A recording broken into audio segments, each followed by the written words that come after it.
예, 우선 책에 관한 질문과 가벼운 질문들이 분류돼서 왔는데요. 가벼운 질문부터 해볼까요? 책에 대한 것부터 해볼까요? 책에 대한 것부터 해보겠습니다. 이하선님이 질문을 주셨는데, 누가 다스려야 하는가에서 사악하거나 무능한 지배자라는 개념은 학술적인 관점인지 풍자적인 관점인지 궁금합니다. 이렇게 되어 있는데요. 학술적 개념입니다. 이것은 칼 포퍼의 책에서 그대로 인용한 표현인데요. 대개 지배자들은 선하거나 사악하거나 유능하거나 무능하거나 되게 그렇습니다. 제일 좋은 지도자는 선하고 유능한 지도자가 가장 좋죠. 예, 제일 위험하고 끔찍한 지도자는 사악한 동시에 유능한 지도자가 제일 무섭습니다. 사악하지만 무능한 지도자, 지배자. 좀 덜 해로워요. 그렇게 말씀드리고, 송가영님, 이 시점에서 왜 국가란 무엇인가에 대해서 생각해보고 책을 쓰셨는지, 독자들이 꼭 이것만은 놓치지 말아줬으면 하는 메시지가 있으신지, 이거는 아까 말씀드린 것처럼 주권자로서의 자각, 그러니까 대통령이 뭘 많이 잘못하고 있으면 내 책임이다 라고 생각하는 거예요. 그게 굉장히 중요한 것 같아요. 이명박 대통령이 뭘 잘못하신다, 또는 과거에 노무현 대통령이 뭘 잘못하셨다, 그런 느낌이 들 때 그 대통령의 잘못 속에 내가 책임져야 될 부분이 무엇이 있는가, 이걸 한번 생각해 보는 것이 아주 중요하다고 생각합니다.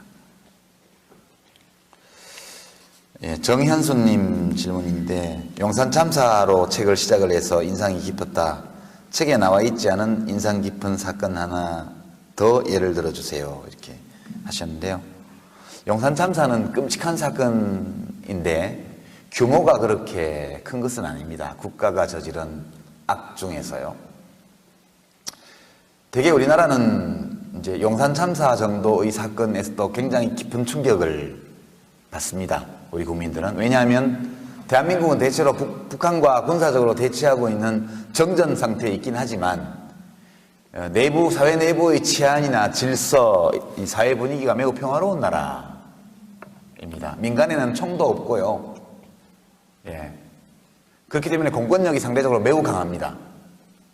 그래서 치안이 굉장히 안정된 나라라고 말할 수 있습니다. 이 정도면. 유사일에 인간이 살아온 사회에서 오늘날 대한민국만큼 법과 질서, 치안이 안정된 그런 상태라는 것은 아주 희귀한 예외에 속한다고 할 수 있죠. 국가가 저지른 악이라는 것은 필설로 다 할 수 없을 만큼 끔찍한 것들이 너무너무 많습니다. 히틀러의 죄악, 이것은 뭐 책을 통해서, 영화를 통해서 여러분들 많이 보셨죠. 신들러 리스트라든가 이런 것들. 스탈린의 대숙청도 추정치로 3천만 명 정도를 학살한 것으로 그렇게 기록되어 있습니다. 모택동, 마오쩌둥이 일으켰던 문화대혁명, 또 여러분 소설을 통해서 많이, 또는 뭐 영화를 통해서 우리 공리가 출연한 영화, 한중수교 후에 바로 들어왔던 그런 영화들도 있었고요. 여기서도 수백만 명의 희생자가 났던 것으로 알려져 있습니다.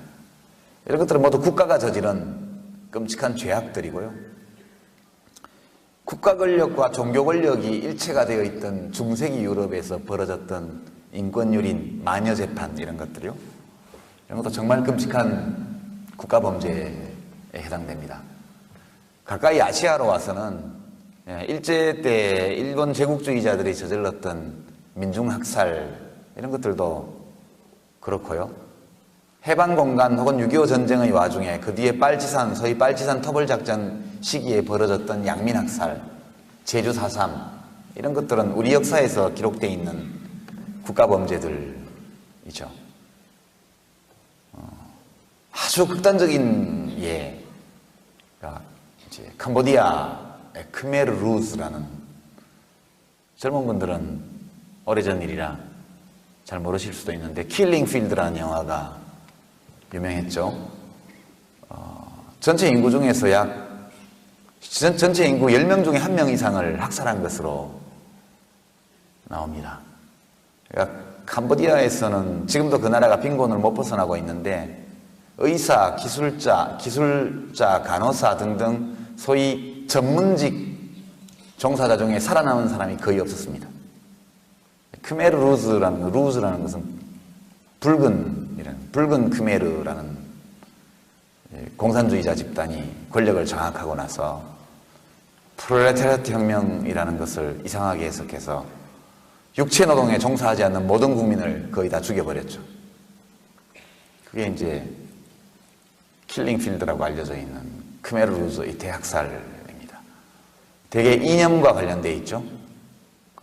히틀러는 독일 민족의 영원성, 우수성, 인종주의적 그런 관념이 주원인이었고, 스탈린의 대숙청, 마오쩌둥의 문화대혁명, 크메르 루즈의 대학살 이런 것들은 공산주의, 사회주의에 대한 이념적 오해 이런 것들이 이념적 광신과 결합하면서 나왔던 비극이고요. 우리나라에서 현대사에서 벌어졌던 것은 반공주의라는 이념과 국가 권력이 결탁하면서 국민을 학살하는 이런 거. 5.18 광주민주화운동도 마찬가지 맥락 위에 있는 사건이라고 말할 수 있습니다. 너무 많은 사례들이 있었어요. 제가 영산 참사를 사례로 든 것은 비교적 그런 일이 더 이상 없으리라고 여겼던 근자에 벌어진 일이었기 때문에 매우 충격이 컸고 그것을 참고로 했다는 말씀을 드립니다. 정치는 때로 이념과 결합할 때 아주 무서운 결과를 냅니다. 제일 중요한 것은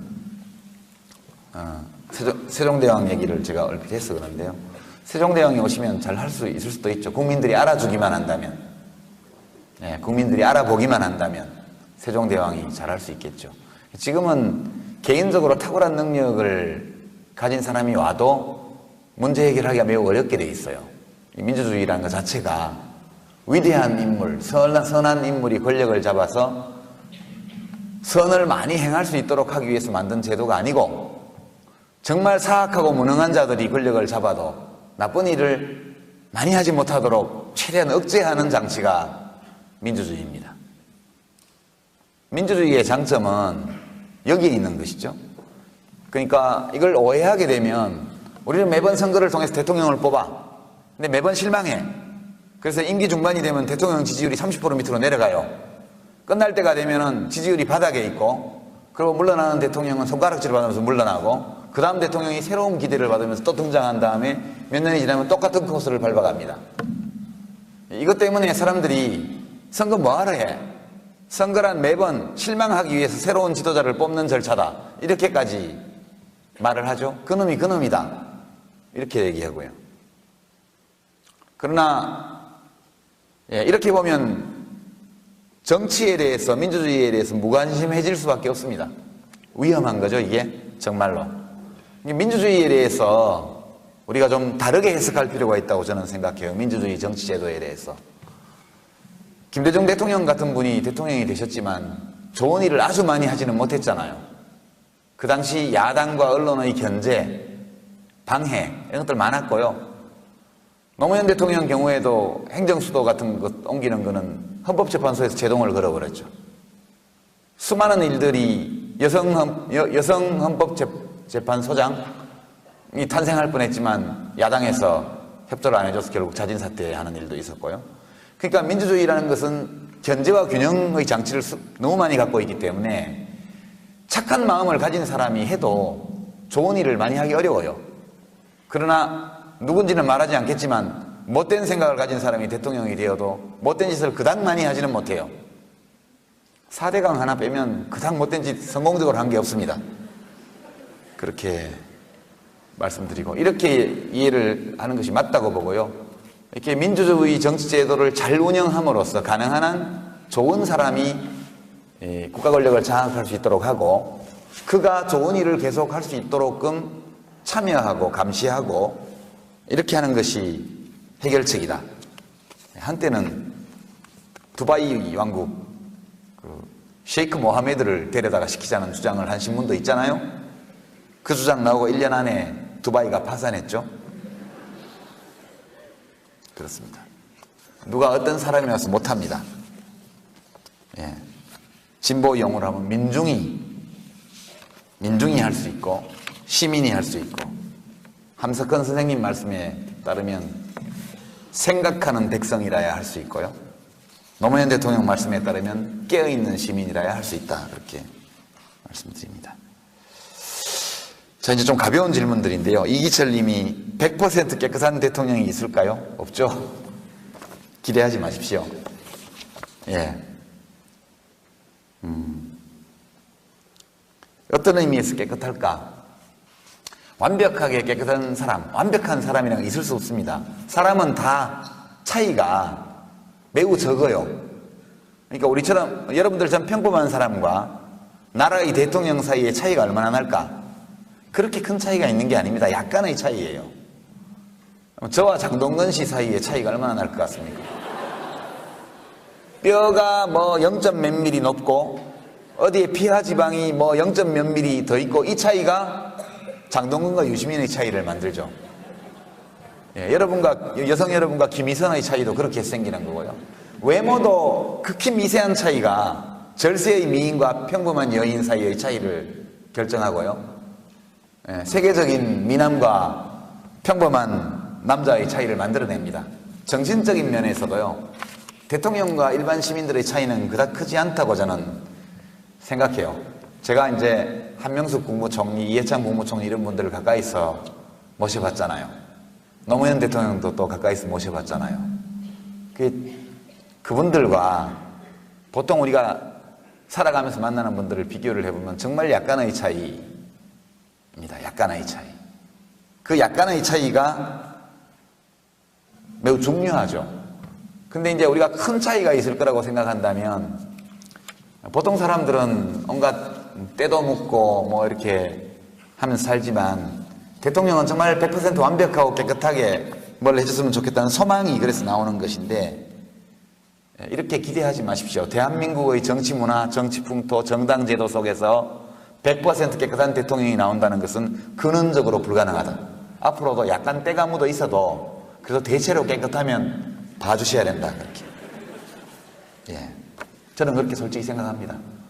그러니 저가 좀 때 묻은 게 나오더라도 저에 대해서도 너그럽게 봐주시기를 부탁을 드리죠. 제가 좀 부담스러운 게, 하도 이제 이전 정부에 대한 공격이 많았기 때문에 어떤 분들이 저기 뭐 아직까지 안 잡혀간 유아무개는 진짜 깨끗한 거야, 이렇게 칭찬해 주시는 분도 계신데요. 안 들켜서 그래요.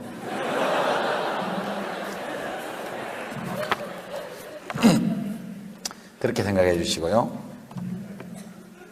예. 전유흠님, 정치인 유시민과 지식인 유시민 중 어느 것이 본인과 더 맞다고 생각하시나요? 예, 이렇게 물어보셨는데요. 예, 이렇게 글 쓰는 사람으로 사는 게 훨씬 좋죠. 그것은 확실해요. 그러니까 이거는 이제 가벼운 질문이 아니고 굉장히 중요한 질문인데요. 제가 요즘도 욕을 엄청 먹죠. 매일매일 제가 욕 안 먹고 포털을 검색해보면 제가 욕 먹는 기사가 나지 않고 지나가는 날이 1년 중에 하루도 없습니다. 누군가는 저를 공개적으로 욕해요. 그래서 신해철 씨도 영생의 경지에 들었다고 그랬는데, 욕 많이 먹으면 오래 산다는 기준에 비춰보면 영생의 경지에 들었다고 신해철 씨가 그러던데, 저도 함께 영생의 경지에 이미 들어갔습니다. 근데 이 질문을 보니까 그 생각이 나서, 왜 이렇게 욕을 먹을까? 오늘도 보니까 서강대학교의 어떤 교수님도 저를 욕해 주시고, 또 어느 당의 대표님도 저를 욕해 주시고, 매일매일, 예, 뭐 그렇습니다. 예. 근데 특히 요즘 저한테는 반성문을 쓰라는 요구가 굉장히 높습니다.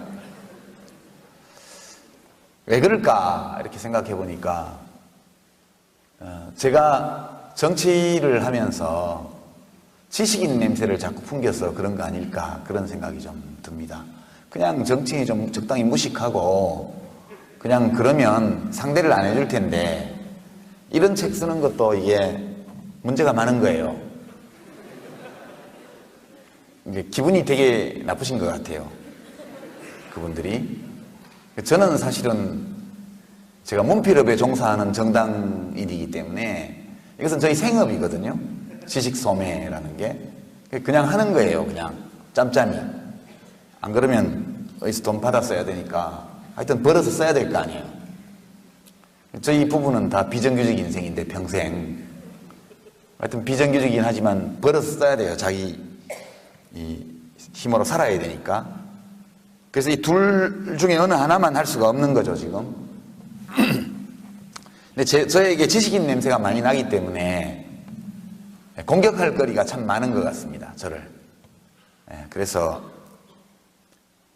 그냥 글만 쓰고 있으면 그렇게 저를 공격하지는 않을 것 같아요. 그리고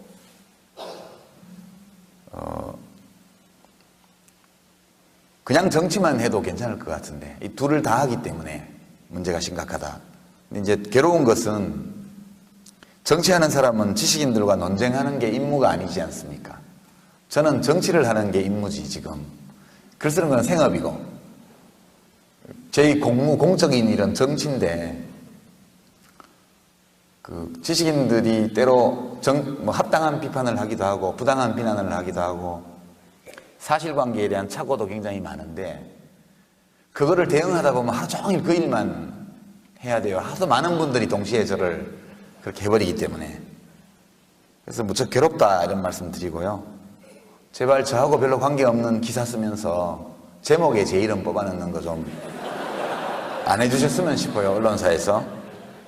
뭐 제목에 커다랗게 유시민이 뭐 하면 사기다 이런 제목이 달려서 오늘도 검색해보니까 내용은 아주 좋은 내용으로 그 기사 내용의 95% 이상이 다 그거고 잠깐 제 이야기가 나오는데 그거를 제목으로 그렇게 달더라고요.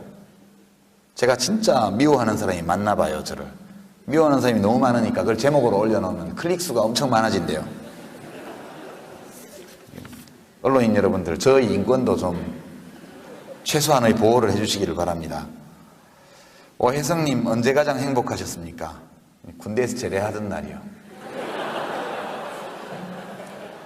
예, 그날 정말 제대를 시켜줄까? 그런 걱정을 하면서 강원도 화천에서 4시간을 걸어서 사단사령부에 와서 저녁 신고를 하고 버스를 타고 춘천으로 나오는데 그게 버스가 아니고 비행기처럼 느껴지더군요. 세상이 다 제 발 아래에 있고 지나다니는 모든 차들이 전부 저에게 무릎 꿇는 것처럼 보이고 하늘을 붕붕 떠서 가는 것 같았습니다. 노무현 대통령이 대통령 되시던 날도 이때만큼 개인적으로 좋지는 않았어요. 공적으로 제일 좋았던 날은 2002년 12월 19일이었지만 저 개인적으로 제 생애에서 가장 행복했던 때는 군에서 제대하던 날이었다. 애국심이 많이 부족하죠. 유시민 대표의 10년 후의 모습을 상상한다면 조용희님 전한데요. 10년 후면 제가 63이거든요. 예, 은퇴해 있는 상황이기를 저는 원합니다. 은퇴를 이미 한 상황이었으면 좋겠다. 예, 그렇게 생각하고 은퇴를 하고 나면 저의 모습 이제 지금은 새치만 좀 있는데 머리카락이 이제 좀 희끗희끗하게 좀 백발도 생겼으면 좋겠고요. 빨간색 스포츠카를 꼭 몰고 다닐 겁니다. 예, 독일 폴크스와겐에서 나온 조그만 빨간색 뚜껑 열리는 차가 있는데요. 정치를 하기 때문에 외제차를 탈 수 없잖아요. 그래서 다 은퇴하고 나면 꼭 조그만 소형 빨간색 뚜껑이 열리는 차를 사야겠다. 그렇게 생각합니다. 집사람하고 둘이 영화 속의 한 장면처럼 스카프 휘날리면서 그 뚜껑 열린 차를 몰고 국도를 달려보고 싶은 욕망이 10년 전부터 있었는데 아직 실현을 못하고 있죠. 그리고 조용히 살면서 책 읽고 글 쓰고 그렇게 살고 있는 모습을 많이 상상합니다. 10년 후에 그런 상황이 됐으면 좋겠다. 그런 정도. 저에게 주신 질문지는 다 소화를 했고요. 혹시 바로 즉석에서 말씀하시거나 질문하시고 싶은 분들. 예, 마이크가 좀 이동 마이크가 무슨 마이크 준비되어 있는데요. 한 분, 두 분, 세 분, 예, 앞에 6분까지 4분, 예, 4분 말씀 드리겠습니다. 저하고 좀 놔주시죠, 다. 예. 마이크 좀 주시죠, 저쪽에. 예, 두 번째 블록의 맨 왼쪽 뒤에서 5번째 줄 남자분. 예.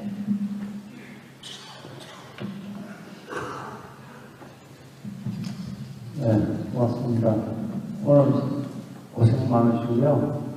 지난 복지부 장관 하던 시절에 많은 정책이 복지를 많으신 걸로 알고 있습니다. 그 중에 부분이 되게 잘했다고 생각하시는 거 한 가지 말씀해 주십시오. 네. 지금 몇분 하시고 안 그러면 제가 좀 전해주시죠. 네, 제가 요즘 고민하는 게 두 가지가 있는데, 하나는 2012년 정권불치고요. 통상과 대상의 정권불치고, 또 하나가 우리 사회가 다시 신귀족사회를 회귀하는 겁니다. 우리 시민사회에서 다시 습관성과 그들이 누리고 퇴직하는 그 사회로 신귀족사회를 행하는 아닌가 그런 생각이 드는데, 그걸 막을 수 있으려면 지금 주거복지의 태도를 많이 갖고 있는 민주당의 그런 통합의 힘들이 다 모았는데 민주당 안에 다 모아지게 되는 것보다는 대세적인 어떤 지구 건강의 약간한 힘이 그것을 어느 정도 조정하는 가운데서 이루어졌으면 하는 그런 생각이 있는데요. 그렇다면 그런 대표적인 지도자의 힘을 가지고 통합과 그런 연대의 모습을 가진다면, 그렇다면 우리나라 2010년 미래국가 전력에 있어서의 변화, 좀 바람직한 변화로서 그렇지 못한 거하고 그런 거하고의 더 좋은 모습은 어떤 모습일까, 그런 모습이 그려봐 주시면 좋겠다는 생각입니다. 네, 고맙습니다. 네, 세 번째 질문, 저쪽에, 네 번째 질문이 두 번째 감이 있으시면, 그러면 또 앞에 말씀하시죠. 아니, 그 앞에, 지금 이제 왼쪽에, 조금 전에 해주신 분께, 예, 지금 정치권에서 복지국가 논의가 활발한데요. 이제는 이준 선생님께서 어떤 기사를 봤는데, 현재 논의되고 있는 복지국가 청사진에 대해서 좀 비판적인 견해를 제시하는 걸 봤습니다. 현재 논의되고 있는 복지국가에 대해서 좀 구체적인 생각을 듣고 싶고요. 그리고 대한민국 개조론이라는 책을 통해서 사회투자국가론을 말씀하셨는데, 그 사회투자국가론이 국가 발전 모델로서 현재도 유효하다고 생각하시는지 듣고 싶습니다. 예, 고맙습니다. 입니다. 이제 21세기에 태어나서 21세기 정부와 사회에 현재는 충분히 누려온 사람들이 곧 이제 투표권을 많이 가지게 되고 또 현재도 많이 가지고 있는데요. 이 사람들 사이에서 이제 인터넷이라는 기반이 많이 이제 정치적으로도 활용이 되고 있고, 또 이제 그 힘이 강력하기 때문에 또 이제 많이 이제 정치에 대해서 활용되고 있는데요. 그만큼 또 이제 여론 조작에 대해서 필요할 가능성도 큰 그런 아주 중요하면서도 굉장히 조심스럽게 다뤄야 될 시점이라고 생각하는데요. 이런 상황에서 이제 10대 이제 유권자가 될 청소년들과 20대 청년들에게 유시민 선생님께서 해주실 말씀과 조언을 좀 부탁드리고 싶습니다. 고등학생이었군요. 좀 조심할 걸. 네, 첫 번째 말씀 주신 분 자기 자랑하라고 기회를 주신 것 같아서 좀 약간은 계면적인데요. 이제 제가 2006년 2월부터 2007년 5월까지 1년 4개월 정도 보건복지부 장관을 했는데, 그때 이제 제일 큰 입법은 역시 국민연금법 개정하고 장기요양보험 도입한 거, 그다음에 이제 기초노령연금제도 도입한 거 이런 것들이 제일 큰 입법이었고요. 근데 그런 것보다도 제 기억이 많이 남는 거는 이제 우리나라의 시설아동이 지금 한 2만 명 정도 됩니다. 2만 명 시설아동들이. 그리고 이제 가정위탁 아동들도 꽤 있고 이렇게 한데 이제 그 아이들이 18살이 되면 시설에서 나가야 되는데 정부에서 지원금을 한 몇백만 원 정도밖에 지원을 안 합니다. 그래서 이제 나가서 사회에 정착을 못하고 이런 문제들이 있어서 이제 희망통장이라고 해서 월 3만 원 이내에서 후원자들한테 이제 얻거나 뭐 이렇게 생긴 돈을 저축을 하면 국가가 같은 액수로 저축을 해주는 제도를 그때 도입을 했습니다. 그게 자산 형성 지원이라고 그래서 그렇게 이제 아주 어릴 때 시설에 들어온 아이가 18살 때까지 그걸 꾸준히 하면 한 몇천만 원 정도는 사회에 진출할 때 이렇게 자산을 가지고 나갈 수 있게 해준 거였는데 그게 제일 저로서는 이제 보람을 많이 느낀 것 중에 하나였고요. 두 번째는 지금 그 제도가 또 확대가 돼야 된다. 아직 안 되고 있는데 그 중증장애인들 밖에 이제 나갈 때 활동 보조인을 붙여주는 제도를 그때 처음 도입을 했었어요. 중증장애인 활동 보조인 제도라고. 되게 좀 작은 제도긴 한데 저 개인적으로는 제일 잘했다 생각나는 게 좀 그런 거고요. 이제 어르신들 중에는 이제 조금 그 당시 암 환자들에 대한 본인 부담을 많이 낮춰준 게 있어서 안병동에 가면 제가 인기가 좀 괜찮다고 그래요. 안병동에서만 투표해서 대통령 뽑으면 제가 된다고. 그런 것들이 좀 기억에 많이 남습니다. 나머지 질문 3가지는 좀 복잡한 문제인데 우선 숙명여고 학생이 질문한 거부터 답을 드리면 물론 이제 지금 10대들은 이제 멀티미디어 세대고 정보통신혁명 시대에 태어나서 자란 세대입니다. 인류 역사상 최초의 세대인데요. 이 문명의 이 기를 잘 활용하는 능력을 키우고 이런 거 기본적으로 중요합니다만 예나 지금이나 청소년들, 청년들에게 제일 중요한 그 조언 이런 것들은 별로 달라질 것 같지 않습니다. 제일 중요한 것은 그 시기에는 자기가 진짜 하고 싶은 일, 그 일을 할 때 내가 정말로 행복을 느끼는 일을 찾는 거예요. 그러니까 요즘 유행하는 말로는 다중지능이라고 해서 요새 TV에서 이렇게 다큐도 나오고 하는데 사람이 여러 가지 재능을 가지고 태어났거든요. 근데 그 많은 재능들 중에서 상대적으로 다른 사람과의 비교에서 뿐만 아니라 자기 자신이 가진 다양한 재능 사이에 비교를 해볼 때 상대적으로 우세한 재능이 있습니다. 그걸 잘 찾아서 그것을 잘 발현시키면서 잘 발현시키는 직업에 종사하는 사람들이 삶에 대한 만족도도 높고 성취도도 높은 것으로 그렇게 연구 결과도 많이 나오고요. 경험적으로도 어떤 일을 할 때 그것이 일상적으로 나에게 행복을 안겨주는 일이 제일 좋은 일입니다. 그것은 세속적 기준, 사회의 시선, 부모님의 요구 이런 것과는 상당히 다른 거거든요. 그래서 이제 청소년 여러분께는 지금이 그런 시기이기 때문에 진짜로 내가 하고 싶은 일, 그것을 하면서 일상적인 기쁨을 느낄 수 있는 일이 무엇인가를 찾는 것, 그리고 그것을 찾았다고 생각할 때 그 일을 최소한 남들만큼 잘, 또는 바람직하다면 남들보다 더 잘할 수 있는 그런 준비를 갖추는 거예요. 그런 것들이 청소년기와 청년기에 해야 될 가장 중요한 일이고 그 시기에 이것을 잘 찾아놔야 그 사람의 인생이 삶이 끝나는 순간까지 내적으로 충만한 삶을 살 수 있다. 그렇게 말씀드려요. 아직 어린 나이이기 때문에 주변의 시선이나 또는 부모님의 어떤 기대나 요구 이런 것들을 막 외면하기는 어렵겠지만 어떤 가치 판단의 무게중심을 자신의 바깥에 두기보다는 자기의 내면에 무게중심을 두고 진짜 내가 하고 싶은 일, 내가 잘할 수 있는 일, 그것을 찾는 것, 그게 제일 중요하다 그런 말씀을 드리고 싶어요. 제 딸이 대학 3학년인데 이거 아무리 얘기해도 안 하더라고요.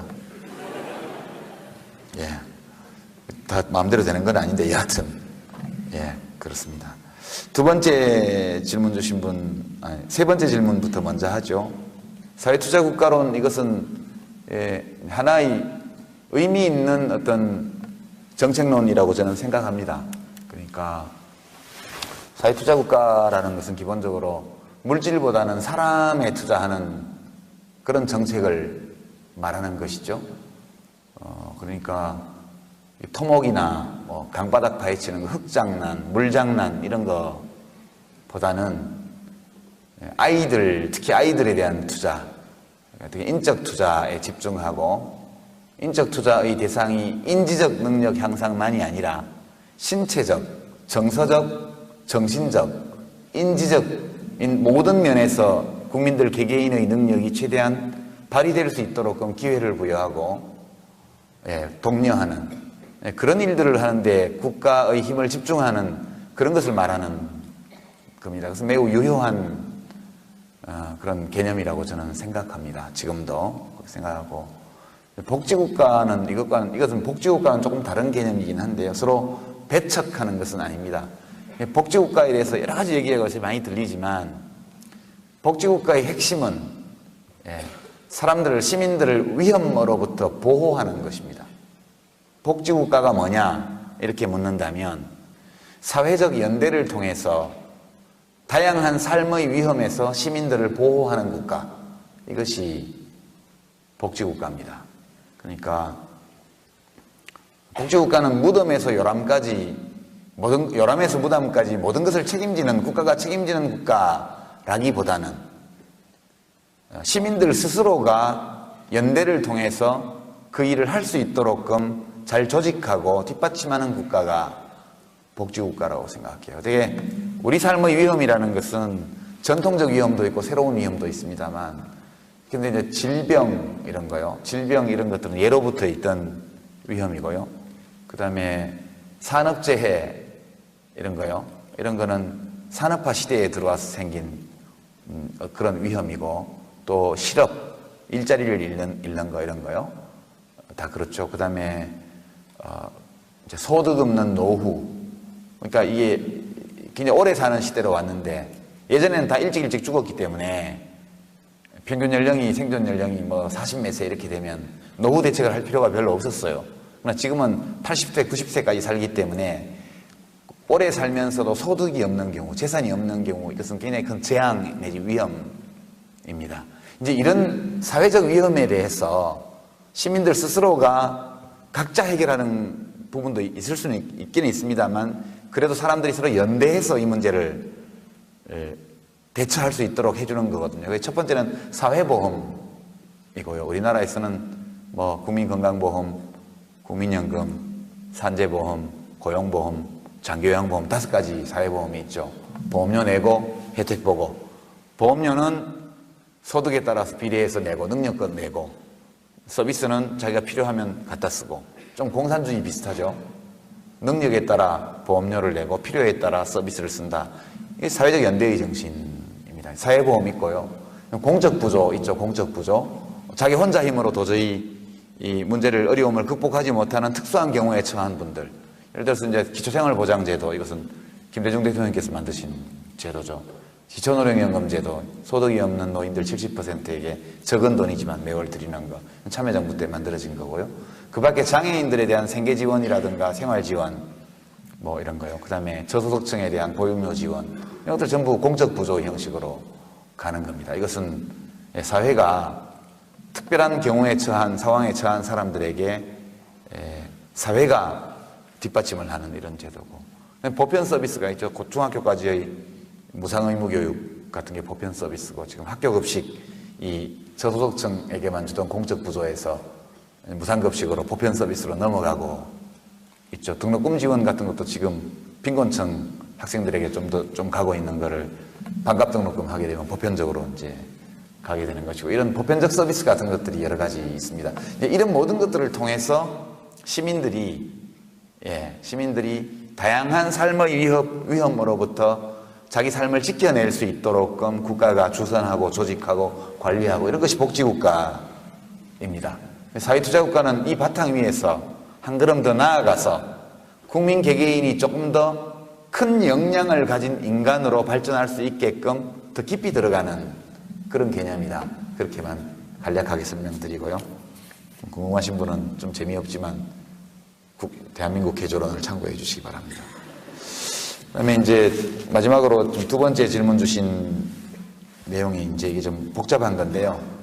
제가 여기 올 때 우리 당 대변인 옛날에 청와대 홍보수석 하시던 분인데 그분이 참여정부 때 청와대 홍보수석 할 때 지금 은행에서 빚내서 집 사면 낭패니까 정부를 믿고 좀만 기다려 주시라 이렇게 글 썼다가 목이 잘린 사람인데요. 그런 일이 있어서 그런지 저보고 오늘 기자분들이 좀 올지 모르니까 말 조심하라고 그렇게 경고를 몇 차례 주셨습니다. 이 질문 때문인데요. 정치에 관한 질문이요. 그래도 질문 주셨으니까 말씀드리죠. 이제 우리 사회가 신기족 사회로 가는 것 같다. 그 표현이 아주 적확하고 적절한지는 모르겠지만 그런 측면이 있다고 생각해요. 저도. 그런데 신기족 사회라는 것은 상당히 이제 저널리즘에서 쓰는 표현이고 좀 더 엄밀하게 말하면 사회적 특수 계급이 생겨나고 있는 것 같다. 이런 느낌이 듭니다. 우리 헌법은 사회적 특수 계급을 인정하지 아니한다 이렇게 되어 있습니다. 모든 국민은 법 앞에 평등하며 사회적 특수 계급을 창설할 수 없고 이것은 인정되지 아니한다. 몇 조인지는 제가 기억이 안 나는데 하여튼 사회적 특수 계급은 인정 안 됩니다. 헌법이 부정하고 있는 사회적 특수 계급이 실제로 생겨난다면 그것은 헌법 위에 군림하는 어떤 개인들이 있다는 뜻이 되겠죠. 이것은 민주공화국을 그 토대에서 허물어버리는 심각한 사태라고 저는 생각합니다. 예를 들어 볼까요? 이명박 대통령을 욕하는 집회에는 청년들이 잘 나온다고 그래요. 어느 큰 재벌 그룹의 이모 회장님을 욕하는 집회에는 안 나온다고 그래요. 왜 그럴까요? 혹시 그 그룹의 취지가 안 될까봐. 헌법 위에 돈이 있죠. 헌법 위에 돈이 있습니다. 재벌 회장들이 저지르는 불법 비리 이런 것들은 웬만해서는 기소되지 않죠.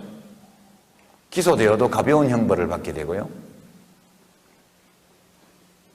그리고 형벌을 받는 경우에도 조만간 사면 복권되죠. 실제로 특수계급이 있는 겁니다. 노회찬 전 진보신당 대표께서 삼성 엑스파일에 나오는 실명과 내용을 자기 홈페이지에 공개한 것 때문에 항소심에서 무죄 판결을 받았다가 대법원 가서 유죄 취지로 파기환송되었습니다. 지금 다시 고등법원에서 재판을 받고 있는데요. 이 조항은 이 적용된 법조항은 벌금형이 없습니다. 징역형밖에 없어요.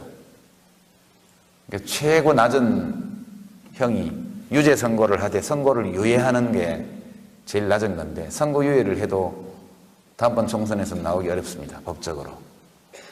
근데 그 노회찬 전 대표가 폭로한 삼성 엑스파일의 내용은 이건희 회장의 지시, 하여튼 위의 지시를 받아서 그 나중에 참여정부 때 주미대사 갔던 홍석현 중앙일보 회장이 측근들과 함께 어떻게 누구에게 돈을 나눠줄 건지 그런 것들을 논의한 내용들이잖아요. 여러분 다 아시잖아요. 범법행위거든요. 그거 전부 다 뇌물공여, 전부 이런 겁니다. 불법 정치자금 제공. 그러니까 어떤 사람의 불법행위에 대한 기록을 국회의원이 국민들에게 알렸는데 그 녹취록에 나와 있는 불법행위를 저지른 당사자는 아무런 처벌을 받지 않고 그 사실을 국민에게 알린 그 국회의원은 유죄 선고를 받게 돼 있습니다.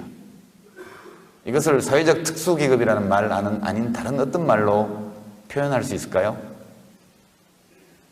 그 엑스파일에 기록된 내용은 중범죄에 해당됩니다. 민주공화국의 정신을 기본적으로 훼손하고 돈의 힘으로 국민의 주권을 매수하는 그런 중대한 범죄 행위에 관한 것이거든요. 그러니까 행정부와 사법부, 입법부 위에 군림하고 있는 어떤 특수계급이 있다, 이런 느낌을 받을 수밖에 없습니다. 그래서 심각한 문제라고 말할 수 있죠. 제가 이 책에서 언급을 했는지 모르겠지만 문호조 경영, 삼성그룹의 문호조 경영, 저는 그런 경영 철학을 존중합니다. 노조가 없어야 회사가 잘 된다, 이런 것은 어떤 사업가의 소신일 수 있죠. 그런 생각을 할 자유가 얼마든지 있습니다. 그리고 그런 경영 철학에 입각해서 실제 자기의 사업장에서 노조가 만들어지지 않도록 경영할 자유도 있습니다. 정말 노동자들을 잘 대우해주고 잘 설득해서 정말 노동자들이 우리 노조가 필요 없어요, 회장님이 너무 잘해주세요, 그래서 노조를 안 만드는 것도 아무 문제 없다고 생각합니다. 다만 그 회사의 어느 노동자가 우리는 그래도 그럼에도 불구하고 난 노조를 만들고 싶어 라고 해서 노조를 만들 경우 그의 권리는 헌법이 보장한 권리입니다. 헌법이 보장한 노동 3권을 행사하는 것이거든요. 근데 그가 어떤 노동자가 행사하려고 하는 헌법적 권리를 그 삼성그룹이 불법적인 방법으로 그것을 회방났을 때는 처벌받아야죠. 법의 심판을 받아야 됩니다. 그러니까 그런 경영 철학을 가진 것은 자유돼, 그의 권리이되, 헌법이 보장하고 있는 노동 3권을 실제로 하려는 노동자의 권리를 불법적인 수단으로 방해하는 것은 범법행위가 됩니다. 그럼 당연히 법 앞에서의 평등이라는 공화국의 정신에 따라서 그 회사는 노동조합법 위반으로, 노동관련법 위반으로 당연히 처벌을 받아야죠. 받지 않습니다. 우리나라에서는. 대한민국 헌법 위에 돈이 있는 것이죠. 재벌그룹의 경영진과 총수들은 헌법 위에 군림하고 있습니다. 이것이 사회적 특수계급이 아니면 무엇을 특수계급이라고 말할 수 있을까요? 이런 생각이 듭니다. 마지막으로 한 가지 사례만 더 말씀드리면, 저는 개인적으로 작년 지방선거 때 경기도에 나와서 떨어지고, 또 당대표로서 지난번 4.27 재보선에서 김해을 선거에서 제가 공천한 후보가 또 졌습니다. 근데 그때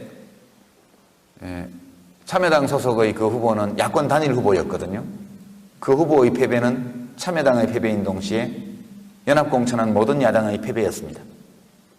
다른 지역의 후보들도 마찬가지였기 때문에 다른 지역 후보의 승리를 돕기 위해서 울산 동구청장 민주노동당 소속의 야권 단일 후보를 응원하러 현대중공업 정문 앞에 갔습니다. 여기서 차량을 세워놓고 강기갑 대표와 둘이 서서 신호등을 바뀌기를 직진 좌회전 신호를 기다리고 오토바이를 타고 있거나 차량에 탑승하고 있는 노동자들을 향해서 1분 30초짜리 유세를 계속했습니다. 자, 두 번째쯤 하는데 좀 이상하더라고요. 그렇게 조용한 청중은 처음 봤습니다. 누구도 손을 흔들지 않았고, 누구도 주먹을 쥐어 보이지 않았고, 누구도 박수를 치지도 않았고, 누구도 소리를 지르지 않았습니다. 한 번 신호가 바뀔 때마다 수백 명이 쏟아져 나오는데 정말 조용한 청중이었어요. 오로지 눈으로만 우리를 보고 있습니다. 제가 당황해서 저희를 안내해 주던 민주노동당의 선거사무원에게 물어봤습니다. 왜 이렇게 조용해요? 왜 아무 반응이 없어요? 관리자들이 캠코더로 찍고 있기 때문에 어떤 반응도 보일 수 없다는 겁니다. 거기 정 직원뿐만 아니라 사내 하청, 파견 직원들까지, 비정규직 직원들까지 다 뒤섞여서 나오는데 거기서 호의적인 반응을 야당에 보이면 밥줄이 끊어질 위험이 있기 때문에 어떤 의사표시도 하지 못하는 겁니다. 참정권은 노동자이든 사용자이든 모두에게 똑같이 부여된 권리이고, 사상과 표현의 자유, 정치 참여의 자유도 모든 국민에게 똑같이 열려있는 헌법적 권리입니다. 정몽준 씨가 오너죠, 그 회사에. 보수정당의 주요 정치인 중에 한 사람이 오너로 있는 회사에서 돈의 힘으로 노동자들로 하여금 자기의 정치적 의사조차 표현하지 못하게 억압하는 이런 나라를 민주공화국이라고 할 수 있는가? 그런 일을 할 수 있는 사람들을 사회적 특수계급이라고 부르지 않을 수 있는가 이런 생각이 많이 들었습니다. 그날 정말 마음이 무거웠고 슬펐습니다. 그러면서 눈만 마주치고 있는 그분들에게 이렇게 말했죠. 지금 마음속으로 손 흔들고 있는 거 저 다 보입니다. 지금 마음속으로 주먹 불끈 쥐어서 흔들고 있는 거 저희들 다 보고 있습니다. 지금 소리 나지 않게 응원의 함성을 보내는 거 다 듣고 있습니다. 4월 27일 날 꼭 투표장에 가셔서 정몽준 씨도 한 표, 여러분도 각자 한 표, 만인에게 똑같이 부여된 헌법이 부여한 투표권을 꼭 행사해 주십시오. 이렇게 호소했고요. 민주노동당 소속 야권 단일 후보가 압승을 거뒀죠. 그때 퇴근하던 노동자들 중에 적어도 절반 이상은 마음속으로 그 후보를 지지하고 성원하고 있었지만 누구도 그런 의사를 표현할 수 없었습니다. 그래서 헌법 위에 돈이 있는 사회죠. 너무너무 마음이 무거웠고 그때까지 그런 것을 잘 모르면서 정치를 했던 제가 굉장히 부끄러웠습니다. 그리고 지금 질문하신 분 말씀처럼 이 사회가 정말 신귀족 사회 또는 새로운 특수계급이 형성되고 있어서 민주공화국의 정신이 그 뿌리에서부터 위협받고 있는 그런 시대를 우리가 살고 있구나. 정치하는 사람들의 책임이 정말 크다. 그런 생각을 강하게 가지게 되었습니다. 2012년 정권교체 문제, 새로운 진보정당, 민주당과의 통합, 연대 이런 문제까지 함께 말씀해 주셨는데요. 저는 지난 4.27 재보선 과정에서 민주노동당 당원들은 일상적으로 경험하고 있던 일들이지만 저희 국민참여당은 대개 노동 현장보다는 수평적으로 일반 시민들이 인터넷을 통해서 결속한 그런 정당이기 때문에 잘 몰랐습니다. 그런 것들에 대해서. 그래서 그 일들을 경험하고 나서 뭔가 정치에서 큰 변화가 필요하다. 그런 생각을 더더욱 깊게 하게 되었고요. 그래서 저 생각으로는 야권이 너무 정당의 수가 많다. 이런 국민들의 지적에 일리가 있다고 생각합니다. 우리들 각자는 그럴 만한 이유가 충분히 있어서 당을 따로하고 있지만 국민의 눈으로 볼 때는 너무 정당이 많다.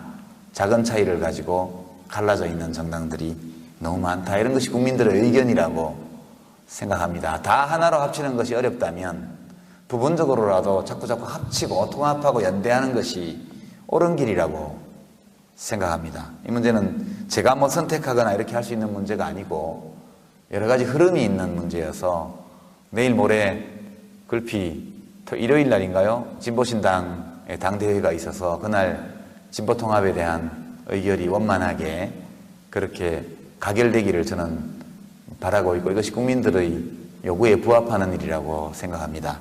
그 뒤에 참여당이 또 이 정당과 함께 새로운 정당을 진보정당들과 함께 새로운 진보정당을 만드는 걸 할 수 있냐 이 문제는 여전히 의문사항으로 남아있지요.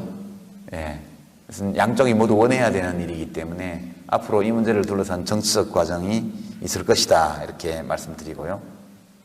민주당과까지 포함해서 모든 야당들이 하나의 정당을 하면 어떠냐 이런 말씀에 대해서도 그 가능성을 완전히 배척하거나 배제할 이유는 없다고 생각합니다. 이것은 매우 어려운 일이기 때문에 이런 것들은 당위로만 되는 것은 아니고 야권의 모든 정당의 정치인들과 당원들의 마음이 모아지면 그것도 가능하다고 저는 생각합니다. 이것이 나쁜 대안이라서 안 되는 것이 아니고 이것이 아주 좋은 대안이긴 하지만 모든 이런 야권의 정당들이 다 한 정당을 하기에는 아직 마음이 덜 모인 것 같아요. 그렇고 저희 참여당만 하더라도 요즘 자꾸 이제 반성문 쓰라고 자꾸 그러셔가지고요. 이제 옛날에 어릴 때 그런 기억들 있으시죠?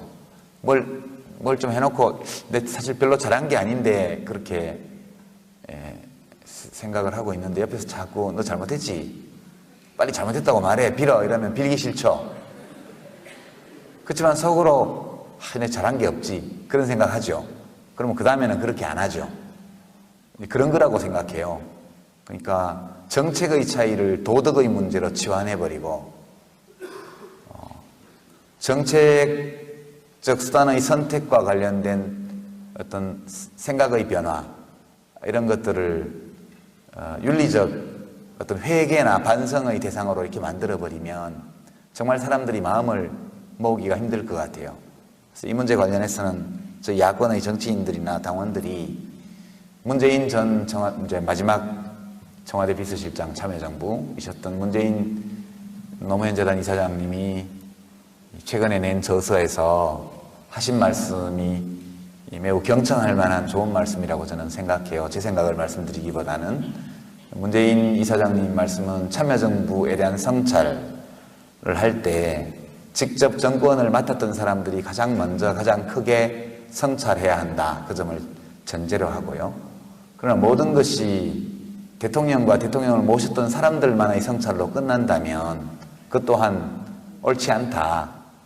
당시 이 진보개혁 진영의 모든 야권의 정당들도 함께 자기 몫의 성찰을 하고 그렇게 해서 우리가 각자의 능력과 역량을 키우는 노력을 하면서 동시에 진보개혁 진영 전체의 역량을 하나로 결속할 수 있는 능력도 키워야 한다.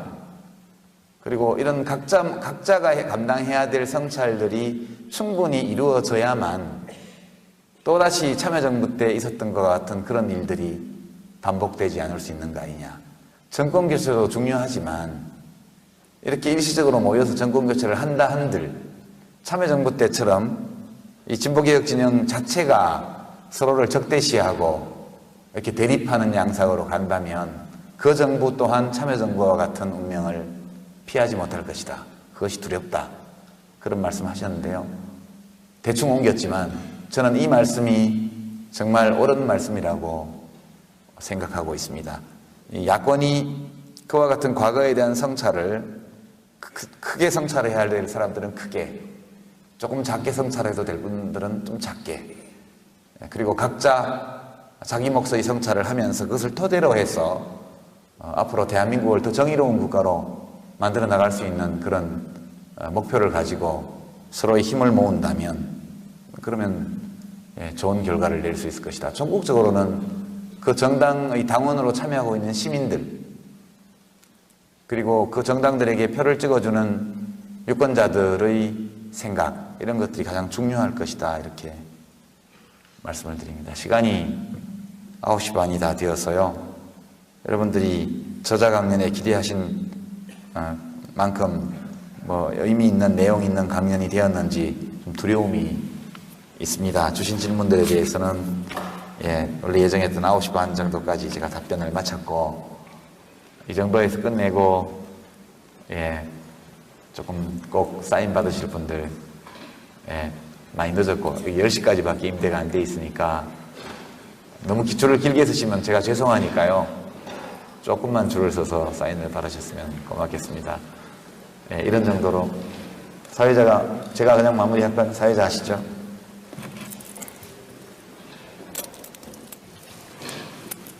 지금까지 전적으로 강연해 주신 시민들께 감사합니다. 이념과 결합할 때 아주 무서운 결과를 냅니다. 제일 중요한 것은 세종대왕 얘기를 제가 얼핏 해서 그런데요. 세종대왕이 오시면 잘 할 수 있을 수도 있죠. 국민들이 알아주기만 한다면, 국민들이 알아보기만 한다면 세종대왕이 잘 할 수 있겠죠. 지금은 개인적으로 탁월한 능력을 가진 사람이 와도 문제 해결하기가 매우 어렵게 돼 있어요.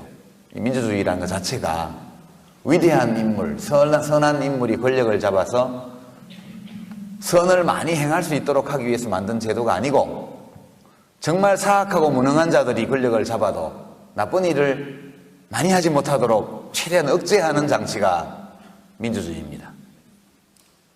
민주주의의 장점은 여기에 있는 것이죠. 그러니까 이걸 오해하게 되면 우리는 매번 선거를 통해서 대통령을 뽑아. 근데 매번 실망해. 그래서 임기 중반이 되면 대통령 지지율이 30% 밑으로 내려가요. 끝날 때가 되면은 지지율이 바닥에 있고, 그리고 물러나는 대통령은 손가락질을 받으면서 물러나고, 그 다음 대통령이 새로운 기대를 받으면서 또 등장한 다음에 몇 년이 지나면 똑같은 코스를 밟아갑니다. 이것 때문에 사람들이 선거 뭐하러 해?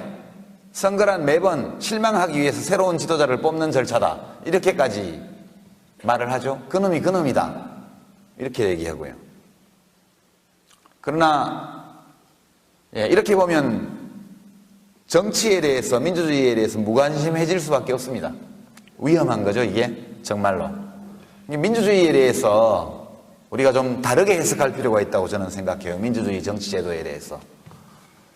김대중 대통령 같은 분이 대통령이 되셨지만 좋은 일을 아주 많이 하지는 못했잖아요. 그 당시 야당과 언론의 견제, 방해 이런 것들 많았고요. 노무현 대통령 경우에도 행정수도 같은 것 옮기는 거는 헌법재판소에서 제동을 걸어버렸죠.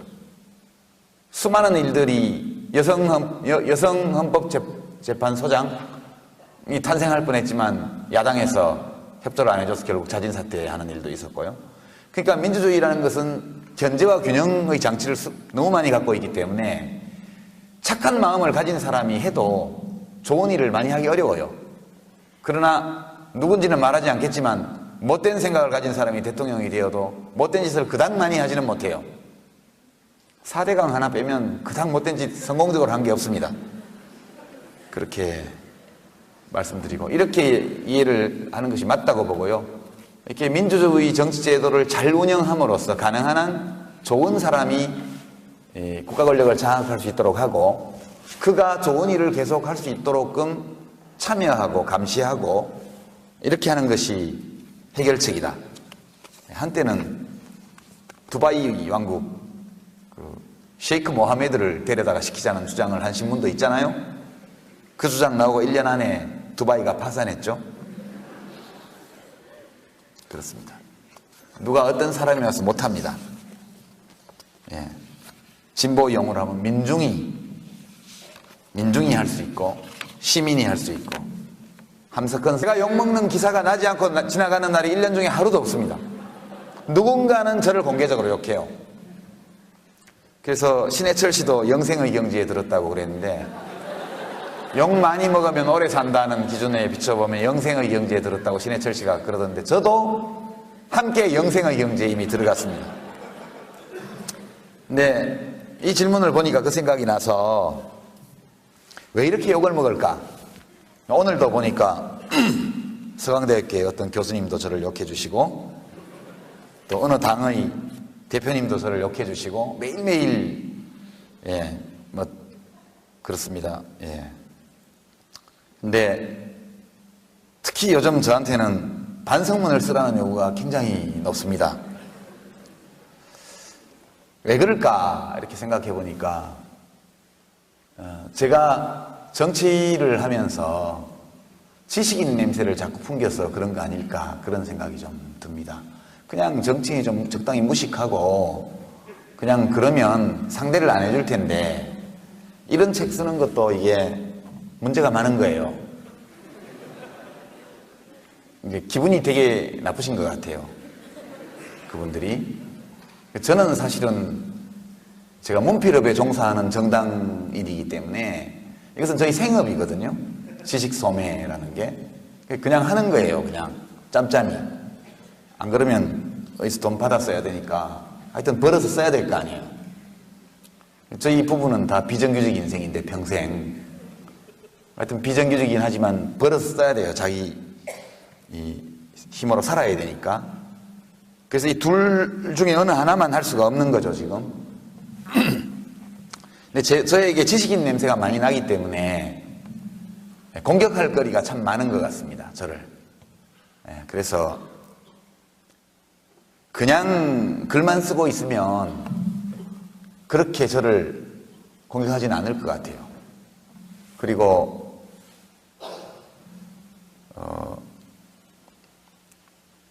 그냥 정치만 해도 괜찮을 것 같은데 이 둘을 다 하기 때문에 문제가 심각하다. 근데 이제 괴로운 것은 정치하는 사람은 지식인들과 논쟁하는 게 임무가 아니지 않습니까? 저는 정치를 하는 게 임무지 지금.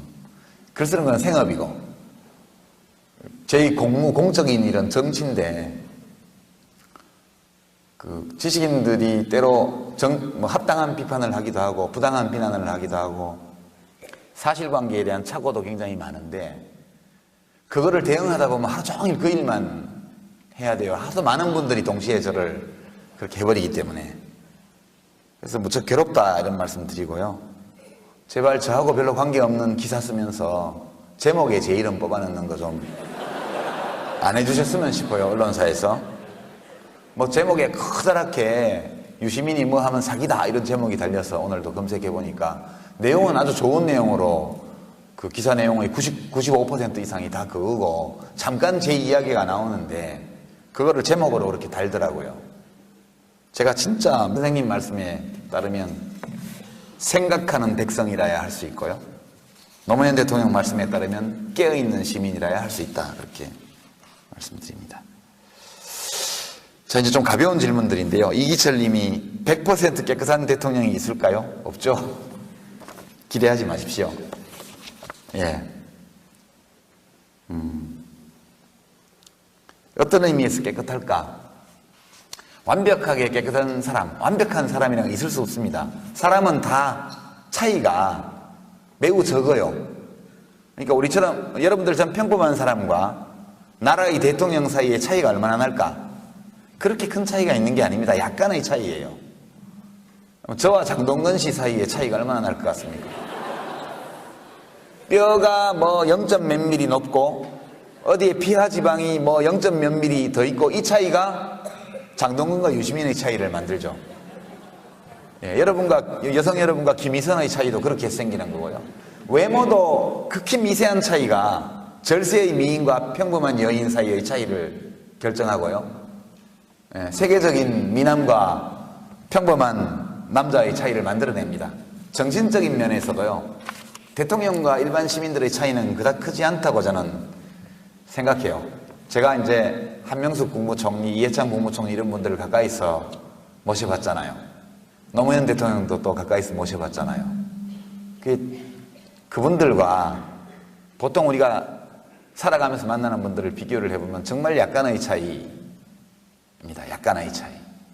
그 약간의 차이가 매우 중요하죠. 근데 이제 우리가 큰 차이가 있을 거라고 생각한다면, 보통 사람들은 온갖 때도 묻고 뭐 이렇게 하면서 살지만, 대통령은 정말 100% 완벽하고 깨끗하게 뭘 해줬으면 좋겠다는 소망이 그래서 나오는 것인데, 이렇게 기대하지 마십시오. 대한민국의 정치 문화, 정치 풍토, 정당 제도 속에서 100% 깨끗한 대통령이 나온다는 것은 근원적으로 불가능하다. 앞으로도 약간 때가 묻어 있어도 그래서 대체로 깨끗하면 봐주셔야 된다, 그렇게. 예, 저는 그렇게 솔직히 생각합니다. 그러니 저가 좀 때 묻은 게 나오더라도 저에 대해서도 너그럽게 봐주시기를 부탁을 드리죠.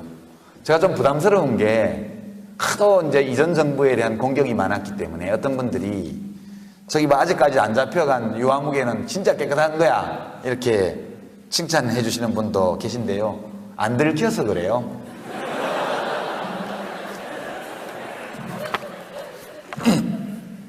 그렇게 생각해 주시고요. 예. 전유흠님, 정치인 유시민과 지식인 유시민 중 어느 것이 본인과 더 맞다고 생각하시나요? 예, 이렇게 물어보셨는데요. 예, 이렇게 글 쓰는 사람으로 사는 게 훨씬 좋죠. 그것은 확실해요. 그러니까 이거는 이제 가벼운 질문이 아니고 굉장히 중요한 질문인데요. 제가 요즘도 욕을 엄청 먹죠. 매일매일 제가 욕 안 먹고 포털을 검색해보면 제 청도 추정치로 3천만 명 정도를 학살한 것으로 그렇게 기록되어 있습니다. 모택동 마오쩌둥이 일으켰던 문화대혁명, 또 여러분 소설을 통해서 많이, 또는 뭐 영화를 통해서 우리 공리가 출연한 영화, 한중수교 후에 바로 들어왔던 그런 영화들도 있었고요. 여기서도 수백만 명의 희생자가 났던 것으로 알려져 있습니다. 이런 것들은 모두 국가가 저지른 끔찍한 죄악들이고요. 국가 권력과 종교 권력이 일체가 되어 있던 중세기 유럽에서 벌어졌던 인권유린, 마녀재판 이런 것들이요. 이런 것도 정말 끔찍한 국가범죄에 해당됩니다. 가까이 아시아로 와서는 일제 때 일본 제국주의자들이 저질렀던 민중학살 이런 것들도 그렇고요. 해방공간 혹은 6.25 전쟁의 와중에 그 뒤에 빨치산, 소위 빨치산 터벌작전 시기에 벌어졌던 양민학살, 제주 4.3 이런 것들은 우리 역사에서 기록되어 있는 국가범죄들이죠. 아주 극단적인 예가 이제 캄보디아의 크메르 루즈라는, 젊은 분들은 오래전 일이라 잘 모르실 수도 있는데 킬링 필드라는 영화가 유명했죠. 전체 인구 중에서 전체 인구 10명 중에 1명 이상을 학살한 것으로 나옵니다. 그러니까 캄보디아에서는 지금도 그 나라가 빈곤을 못 벗어나고 있는데 의사, 기술자, 간호사 등등 소위 전문직 종사자 중에 살아남은 사람이 거의 없었습니다. 크메르 루즈라는 것은 붉은 크메르라는 공산주의자 집단이 권력을 장악하고 나서 프롤레타리아트 혁명이라는 것을 이상하게 해석해서 육체 노동에 종사하지 않는 모든 국민을 거의 다 죽여버렸죠.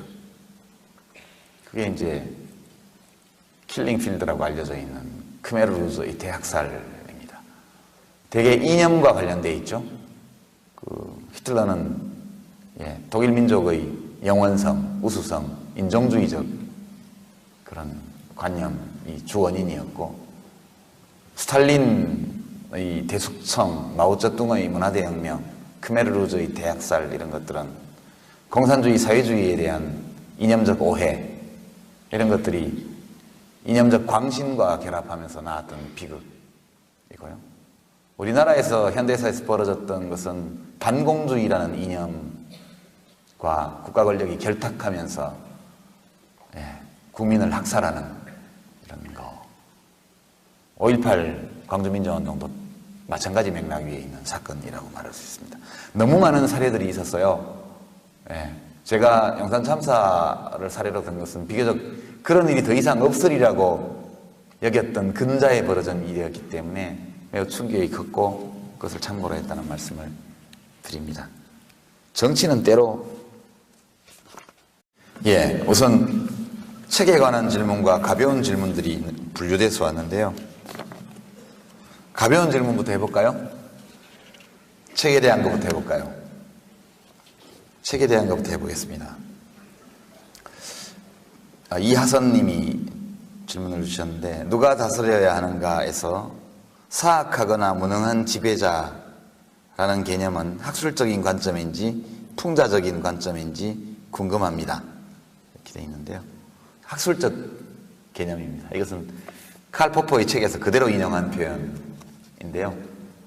대개 지배자들은 선하거나 사악하거나 유능하거나 무능하거나 되게 그렇습니다. 제일 좋은 지도자는 선하고 유능한 지도자가 가장 좋죠. 제일 위험하고 끔찍한 지도자는 사악한 동시에 유능한 지도자가 제일 무섭습니다.